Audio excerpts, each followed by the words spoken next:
যেখানে আমি বড় হয়েছি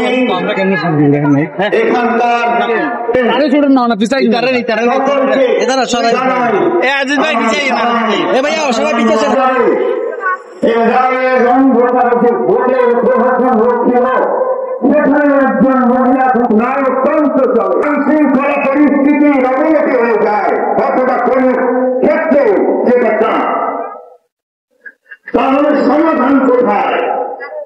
সমস্যাগুলো আমরা সকলে একটু স্মরণ করুন। 2002 সালে তৎকালীন প্রধানমন্ত্রী দেশনেত্রী বেগম খালেদা জিয়া এই অ্যাসিড নিক্ষেপের ব্যাপারে দ্রুত কাজ করেছিলেন। তিনি সোশ্যাল অ্যাওয়ারনেসের ব্যবস্থা করেছিলেন। মেনুর মুখে হাসি, মেনুর মুখটি ঝলসে দিয়েছে তার স্বামী।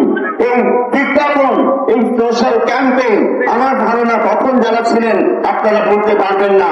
শুক্র শনিবার আমরা এই ক্যাম্পেইনটি টেলিভিশনে দেখতাম।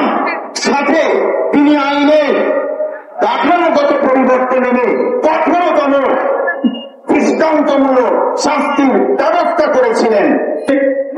আরো পরে রাষ্ট্রে আনা দরকার এবং দৃষ্টান্তমূলক শাস্তি